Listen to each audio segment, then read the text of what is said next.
Depois de quase 2 anos esperando esse filme, eu devo dizer que valeu cada dia de espera.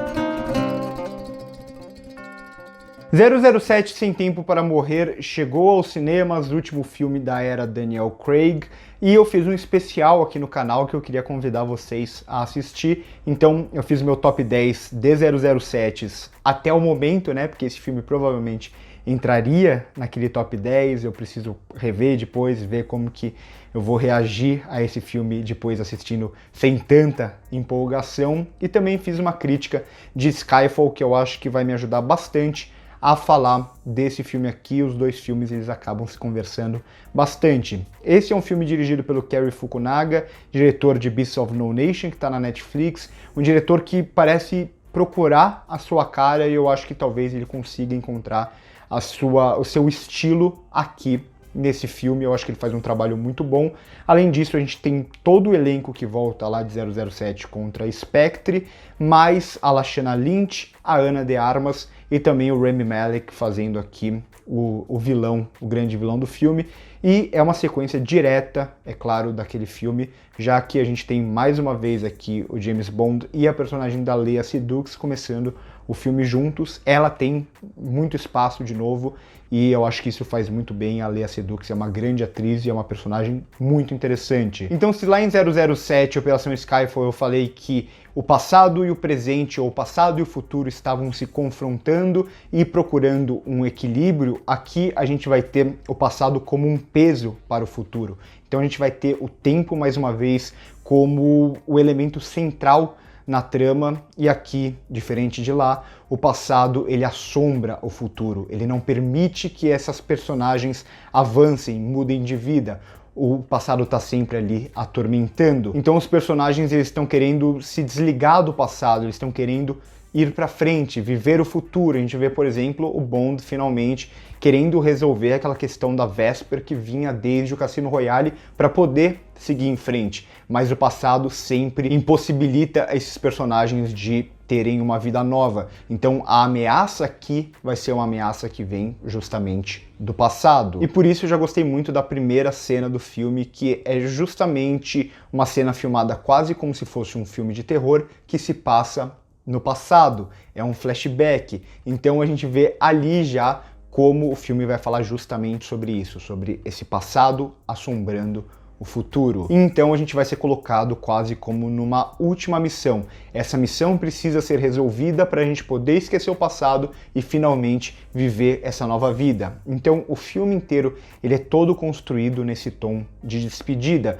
e de certa forma, mais uma vez, eles fazem isso para conversar com a própria franquia, com o passado da franquia, e aqui a despedida também a gente pode entender como a despedida do Daniel Craig no personagem. É o último filme dele, isso já tinha sido anunciado, e aqui o filme vai anunciar isso também desde o início, ao dar esse tom de despedida, ao mostrar que esse 007 ele quer uma nova vida, ele quer começar a viver a própria vida. Então o Cary Fukunaga aqui ele vai equilibrar muito bem essas duas coisas que trazem essa última missão. Primeiro, esse tom de urgência, então a gente precisa correr contra o tempo para resolver essa última missão, para poder viver a própria vida, e ao mesmo tempo vai ser o filme mais sentimental de toda a franquia, o filme mais dramático, e para isso aqui o diretor ele vai usar muito mais o primeiro plano. Por quê? Porque o primeiro plano ele aproxima a gente dos personagens. Então a partir do momento que ele coloca a câmera mais próxima dos personagens,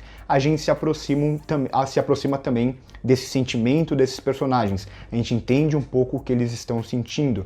Então ele vai usar muito o primeiro plano aqui como um elemento dramático que para mim funcionou muito bem e era algo que não era tão utilizado na franquia, né? 007 geralmente a gente vai ver muito mais grandes planos, grandes sequências em grandes lugares. Aqui vai ter isso também, mas ele vai conseguir equilibrar também com esses momentos mais íntimos e para isso ele vai usar muito o primeiro plano. Além disso, eu acho que ele também consegue colocar muito bem a mão dele aqui, né? eu falei, é um diretor um pouco mais autoral e ele vai demonstrar alguns elementos estéticos aqui que a gente não via em muitos filmes do passado.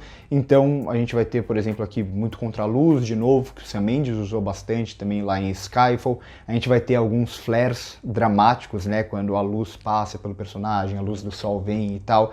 E aqui eu acho que funciona, né? O flare foi meio banalizado no cinema ultimamente, e principalmente em Hollywood, mas acho que aqui ele funciona para dar esse tom de despedida para os personagens. Além disso, ele vai usar alguns enquadramentos não tão usuais ou alguns enquadramentos meio sugestivos.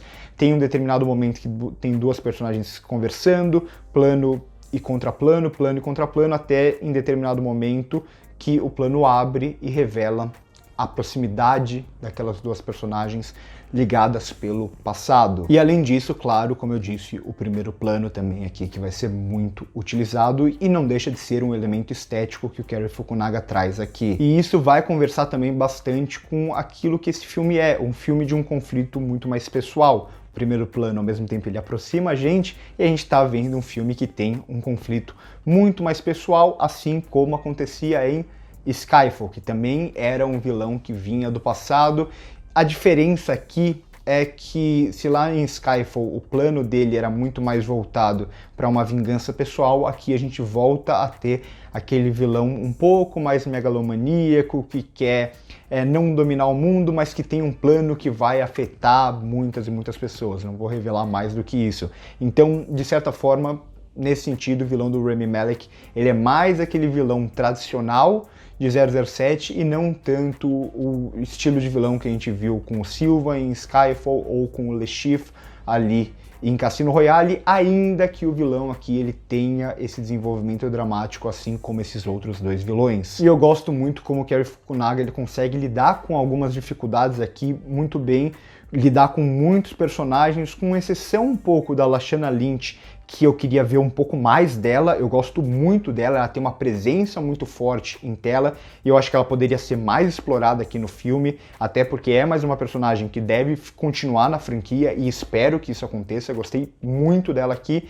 E também a Ana de Armas, que tem uma das melhores sequências do filme, uma grande sequência de ação, só que ela aparece muito pouco, é outra personagem que eu queria que ela pudesse, eu acho que ela pode voltar ainda na franquia com talvez alguma importância, então vamos esperar, mas eu queria ter visto um pouco mais dela aqui nesse filme. O filme pedia? Talvez não, mas a participação dela é tão boa que ela certamente agregaria mais se participasse mais do filme. Além disso, o filme ele consegue também lidar muito bem com muitos cenários, então é um filme que vai estar mudando de lugar o tempo inteiro, de foco o tempo inteiro e também criando várias e várias reviravoltas, criando algumas revelações.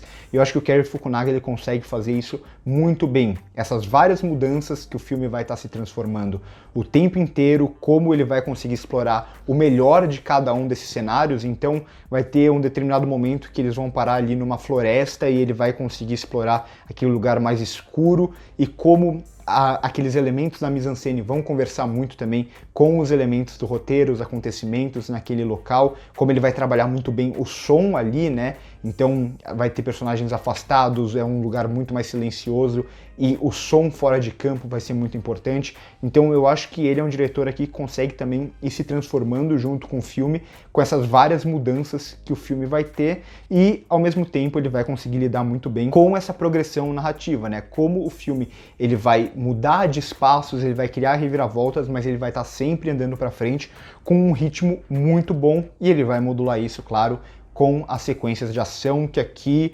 eu acho que não tem como criticar nada que o Cary Fukunaga faz com a ação nesse filme. É uma das melhores que eu vi em toda a franquia, então ele vai criar sempre várias linhas de ação dentro da ação e com isso ele vai construir grandes sequências. O que eu quero dizer com isso? Ele nunca vai manter uma sequência de ação dentro de um mesmo espaço acontecendo a mesma coisa. Então ele vai sair da luta corpo a corpo, vai entrar no tiroteio e vai começar uma perseguição de carro, e aí vai entrar um helicóptero na história, então ele vai estar sempre mudando a linha de ação, e com isso ele consegue criar sequências de ação com 8, 10 minutos. Então isso parece algo muito fácil de se fazer, mas se você deixa a ação acontecendo igual no mesmo espaço, aquela ação se torna repetitiva. Quando você está progredindo essa ação e mudando a escala que seja, mudando o que está acontecendo, você consegue manter essas sequências mais longas. E é assim que ele consegue controlar muito bem o ritmo de todo o filme. Além disso, é também uma ação muito bem decupada, né? A escolha dos planos é muito boa e muito bem montada. Então tem determinados momentos que vai entrar um dublê, como por exemplo no momento da Ana de Armas, e você nunca percebe essa diferença entre a personagem que a gente está vendo e a entrada da dublê em cena. Então a decupagem aqui é muito boa, eles conseguem esconder muito bem esses momentos e também ter vários planos longos. Então a gente entende absolutamente tudo que está acontecendo em todas as sequências de ação. Isso, em Hollywood principalmente, é muito difícil de ver, né? Por mais que Hollywood tenha muito dinheiro, a maioria dos diretores de Hollywood de ação não sabem filmar ação. E o Cary Fukunaga, que eu nunca tinha visto um filme de ação dele, acho que ele nunca fez um filme de ação, ele demonstra muita habilidade para lidar com essas grandes sequências de ação que são a marca registrada da franquia 007. Só que se eu só rasguei elogios até agora, vamos entrar um pouco no que eu não curti tanto assim, e pode ser um ranço pessoal meu, mas eu não consigo gostar do Rami Malek. Não consigo mesmo. O personagem ele é bem escrito, ele cria vários empecilhos aqui, então como ele vai criar conflitos difíceis de se resolver para o James Bond, isso é muito interessante. Então eu acho que o personagem em si, ele é bem escrito também, conversando muito com a proposta, esse personagem que vem do passado e tal, mas o Rami Malek, a cada filme que eu vejo dele, eu só percebo que ele tem sempre a mesma expressão e ele tem sempre o mesmo jeito de falar, sempre as mesmas pausas dramáticas. Então eu acho que ele confunde um pouco a dramaticidade com esse exagero que tira a naturalidade de cena. Mais uma vez, pode ser um ranço pessoal meu, mas eu não consigo gostar de nenhuma atuação do Rami Malek. É mais um ator que surgiu ali em Mr. Robot, todo mundo falou, nossa, ele é fantástico e tal. E a partir de então a gente vê todas as atuações dele são basicamente iguais, apesar de personagens completamente diferentes. Então, pra mim, eu sei que muita gente vai gostar, mas pra mim o Rami Malek aqui é o ponto baixo do filme no quesito atuação, não personagem. Mais uma vez, o personagem é bem escrito e ele cumpre uma função muito importante aqui, que é de criar esses conflitos, é de se aproximar dramaticamente dos personagens, é de ser essa ameaça do passado que conversa muito com a proposta. Além disso, essa questão do tempo ela vai aparecer muito presente também na trilha sonora aqui do Hans Zimmer. O Hans Zimmer é um dos mais conhecidos, um dos grandes compositores que a gente tem no cinema, mas eu sinto que aqui ele cometeu quase um autoplágio, né? Ele pega a trilha sonora lá de Dunkirk, que ele deixava aquele reloginho tocando o tempo inteiro, porque em Dunkirk o tempo era muito importante também, e ele basicamente traz a mesma ideia para cá. Combina com a proposta? Combina. Ajuda a criar tensão? Ajuda. Mas eu sinto que o Hans Zimmer aqui, eu tô criticando o Hans Zimmer, sim, estou, mas eu acho que aqui ele tomou o caminho mais fácil. Gostei, mas eu acho que ele poderia ter talvez inovado um pouco mais na trilha dentro da própria carreira dele. E só para finalizar, não vou dar spoilers, mas eu só quero dizer que eu gostei muito também do final aqui. É um final ousado, é um final que conversa com esse tom de despedida que o filme tem o tempo inteiro. É um final que eu acho que ele é perfeito não só para a passagem Daniel Craig, que pode não ser o melhor 007, mas é o mais complexo, o mais profundo de todos que a gente já viu, mas ele conversa muito com o filme. Eu acho que eu, pelo menos, não conseguiria ver um final que funcionaria tão bem para mim como esse final aqui. E além disso, a abertura também, né, com a música ali da Billie Eilish, que acho que todo mundo já conhece. Eu acho que é uma abertura que, mais uma vez, conversa com a proposta do filme, uma das minhas preferidas de toda a franquia. É por tudo isso que eu vou dar uma nota 8,5 para 007 Sem Tempo para Morrer. Não é o meu filme favorito da era Daniel Craig, vocês viram lá no meu top 10 o quanto eu gosto de Skyfall e Cassino Royale. Eu ainda acho que está um pouquinho abaixo de Skyfall e Cassino Royale, mas muito melhor que Spectre, muito melhor que Quantum of Solace. Um final muito, muito digno para esse 007 do Daniel Craig, que tem muita gente que não gosta, mas eu gosto muito e fiquei muito feliz com o que eu vi aqui nesse filme. Então por hoje é isso, espero que vocês possam conferir também os outros vídeos desse especial do 007. Comentem aqui embaixo o que vocês acharam do filme, o que vocês acham da franquia, o que vocês acharam desse especial. qual é o 007 favorito de vocês. Por favor, não deem spoilers, né, porque eu fiz esse vídeo aqui sem spoilers, ou se for dar spoiler, avisa no começo do seu comentário que vai ter spoiler. Curte o vídeo se gostou, se inscreve no canal se não é inscrito, por hoje é isso e corta.